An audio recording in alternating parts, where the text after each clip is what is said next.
আচ্ছা, আমি এসেছি এখানে প্রত্নতত্ত্ব অধিদপ্তরের আয়ত্তাধীন যে সমস্ত প্রত্নতত্ত্ব স্থাপনাগুলো রয়েছে সেগুলি সরেজমিনে দেখতে চাচ্ছি, কারণ সপ্তাহের অন্যান্য দিন সময় পাই না।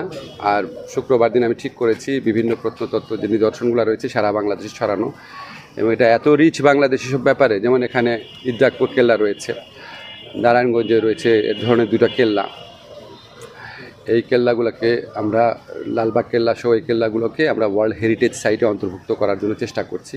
তো আমি ভাবছি এখানে সংরক্ষণের প্রয়োজনীয়তা কী কী আছে, এই অবস্থাটা নিজের স্বচক্ষে না দেখলে সংরক্ষণের যে নীতিমালা আমরা ঠিক করব, প্রায়োরিটি ঠিক করবো, এটা ঠিক করা যাবে না। এই জন্য আজকে এসেছি। তো আমার মনে হয়েছে এই ব্যাপারে আমাদের নজর দেওয়ার সময় এসেছে।